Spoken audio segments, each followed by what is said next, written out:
Hello everyone, welcome to my channel. আশা করি তোমরা সবাই খুব ভালো আছো, আমিও খুব ভালো আছি। আজকে অনেক দিন ধরে খুব বাজে রকমের বৃষ্টি পড়ছে, যার জন্য বাড়ির থেকে বেরোনো হচ্ছে না। তো আজকের ভিডিওটা সন্ধ্যের থেকে শুরু করছি, এখন ঘড়িতে বাজে 7:10। তো আজকের মেন টপিক হচ্ছে, আজকে বৃষ্টির জন্য তো বাইরের থেকে বেরোতে পারছি না, তো আজ বাইরের খাবারও খাওয়া হচ্ছে না। তো অনেক দিন বাইরের কিছু খাওয়া হচ্ছিল না বলে ভালো লাগছিল না। তো আজকে বাড়িতেই কিছু মজাদার জিনিসপত্র রান্না হচ্ছে, এবং কি রান্না হচ্ছে সেটা দেখতে থাকো। এদিকে মা মিক্সিতে একটা পেস্ট করছে। কিসের পেস্ট এখন বলবো না, আসলে আমি নিজেও জানি না কিসের পেস্ট করা হচ্ছে। আর এদিকে পুর বানানো হয়ে গেছে রেডি। আর রান্নাঘরের অবস্থা দেখতে পাচ্ছ কি সুন্দর অবস্থা। তারপর মা ময়দাটাকে মেখে সেটাকে ছোট ছোট করে লুচির মতন লেচি কেটে নিয়েছে এবং সেটাকে বেলে নিচ্ছে। আমি এখনও ঠিক বুঝতে পারছি না যে কি রান্না হচ্ছে বা কি বানানো হচ্ছে। দেখলাম লেচি বানানো হয়ে গেছে, এদিকে পুর হয়ে গেছে রেডি। আর এদিকে পুরটাকে ওই লুচিগুলোর মতন যে শেপ করেছে তার মধ্যে দিয়ে ওটাকে শেপ দেওয়া হচ্ছে। আই থিঙ্ক এবার আমি একটু একটু করে বুঝতে পারছি যে ব্যাপারটা কি হচ্ছে, তাও পুরোপুরি শিওর না। চলো আমিও দেখতে থাকি কি হচ্ছে। আমি নিজেও ঠিক জানি না, আমাকে বলেনি, সত্যি বলছি গাইজ। তো সব কটা এখন পুর বানানো হবে, পুরগুলো ঢোকানো হবে, পুরগুলো ঢোকানো হবে। তো এখানে পুর ঢোকানো হচ্ছে, চলো দেখতে থাকো।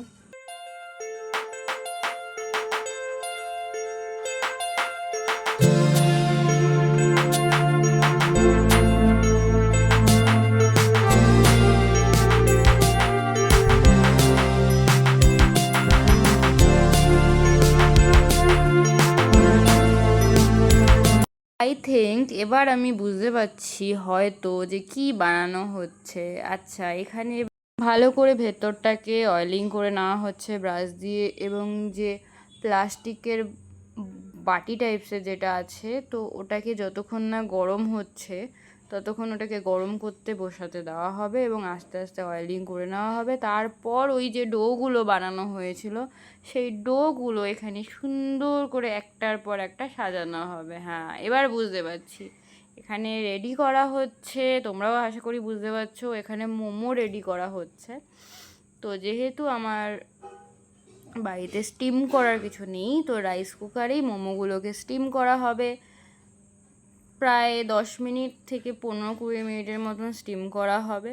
তো এইগুলোকে প্রথমে সুন্দর করে সাজানো হবে। আর আমি প্রথমেই বলে দিই, আমার মায়ের হাতের মোমো মানে দুর্দান্ত একটা ব্যাপার, সেটা তো বলার মতন কথাই না। যে খাবে সেই বুঝতে পারবে, আর যে না খাবে সে বুঝতে পারবে না।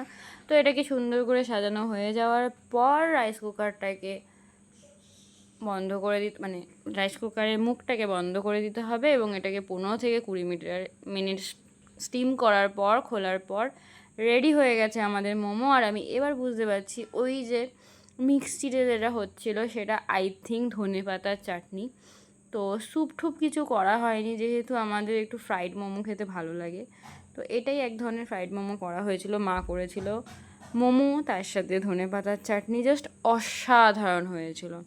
আর এটাই আমি ডিনার হিসেবে খেয়ে নিয়েছি। তো সকালবেলা ঘুমতে উঠে আমি হয়ে গেছি রেডি। সকাল সকাল আমি বেরিয়ে পড়েছিলাম, মায়ের শরীর খারাপ ছিল বলে আমি গিয়েছিলাম ডাক্তারের কাছে।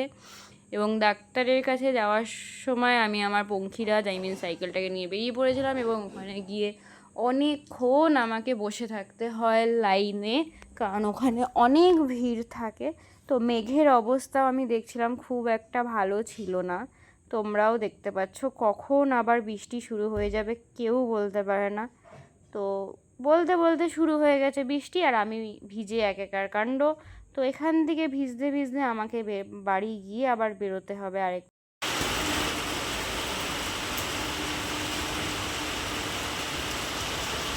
বৃষ্টি কমার পর কোনোভাবে বাড়ি এসে বিকেলবেলায় রেডি হয়ে গেছি। এখন আমি যাব একটু ঘুরতে। আমি একা একাই যাব, আমি যাব আর আমার সাথে যাবে আমার পঙ্খিরাজ, আমার সাইকেল। তো আমি চলে এসেছি, তোমরা বুঝতেই পারছো আমি কোথায় এসেছি, অন্নপূর্ণার ঘাটে। মন খারাপ থাকলে অন্নপূর্ণার ঘাট, মন ভালো থাকলেও অন্নপূর্ণার ঘাট। এখানে হঠাৎ করে বৃষ্টি চলে এলো এবং এখানেও আমি প্রচণ্ড বাজেভাবে ভিজে গেলাম, জাস্ট বলার মতন না। আর এবারের যে বৃষ্টিতে ভিজেছি এটা আমি ইচ্ছে করেই ভিজেছি, ছোটোবেলার থেকে অনেকবার বৃষ্টিতে ভিজতে চেয়েছি, কিন্তু আমার মা কোনোভাবেই আমাকে ছোটোবেলায় বৃষ্টিতে ভিজতে দিত না, প্রচুর বকাবকি করতো। তাই এবার খুব ইচ্ছে করেই বৃষ্টিতে ভিজেছি এবং আমার খুব ইচ্ছে করছিল বৃষ্টিতে ভিজতে। তো ঘাট থেকে কোনো রকমে মন্দিরে এসে একটু দাঁড়ালাম যাতে বৃষ্টিটা না পড়ে, তাও তো ভিজে অবস্থা খারাপই হয়ে গেছে, আর কি বৃষ্টি পড়বে। তো এখানেও জায়গায় জায়গায় কিছুটা জল জমে গেছে, আর এখানে সবাই বৃষ্টিতে প্রায় আটকেই আছে, ভিড়টা যা দেখতেই পাচ্ছ, দেখো জল জমে কী অবস্থা, আর বৃষ্টি কন্টিনিউ পড়েই যাচ্ছে, যতক্ষণ না বৃষ্টি পড়ছে ততক্ষণ আমাকে এখানেই দাঁড়িয়ে থাকতে হবে। আর দুঃখের বিষয় আমি ছাতা নিয়ে যাইনি সেদিন, তো দাঁড়িয়ে রয়েছি কোনো রকমভাবে, জলটা একটু একটু করে শুকোচ্ছিল, আমি দাঁড়িয়েছিলাম। বাড়িতে এসে সঙ্গে সঙ্গে আমি শ্যাম্পু করেছি এবং করার পর আমার হালকা হালকা শীত করছিল বলে আমি প্রথমেই স্নান করে চলে গিয়েছিলাম রান্নাঘরে এবং গরম গরম 2 কাপ কফি বানিয়ে নিয়েছিলাম আমার আর আমার মায়ের জন্য। দেন দুজন মিলে বসে পড়েছিলাম কফি খেতে। তো কফিটা ভালোই হয়েছিল, আমিই বানিয়েছিলাম, আমি মাকে বলেছিলাম বানিয়ে, মা বানায়নি। তো আমি বসে বসে তারপরে কফি খাওয়ার পরে ঢং করছিলাম। তোমরা সবাই জানো মাঝে মাঝে আমার একটু ঢং করতে ইচ্ছা করে, এবং আমি ঢং করছিলাম দেখে আমার মা ঠিক পছন্দ হলো না, এবং আমি জানি মা আসবে, তো আমি প্রথমেই আগে ফোনটাকে লুকিয়ে রেখেছিলাম। মা তুমি জানো তোমার বড় মেয়ে কত ভালো হয়ে গেছে? হ্যাঁ, ওর জন্যই তো আজকে 4-5 দিন ধরে সূর্য না উঠে বৃষ্টি পড়ছে, তাই মা না? সত্যি ভালো হয়ে গেছে, তুমি বিশ্বাস করো। এই ভালো হওয়াটা তোকে কে শেখালো? আমি শিখেছি, আমি ম্যাচিওর হয়ে গেছি। যে তোকে এই সুপরামর্শটা দিল তার একটু লেগদাস আমাকে নিয়ে আসিস আমার কাছে। তোমার কি আমার নামে একটু ভালো কথা কিছু বলতে ইচ্ছে করো না? ভালো আছেটা কি যে তোর নামে ভালো কিছু বলবো?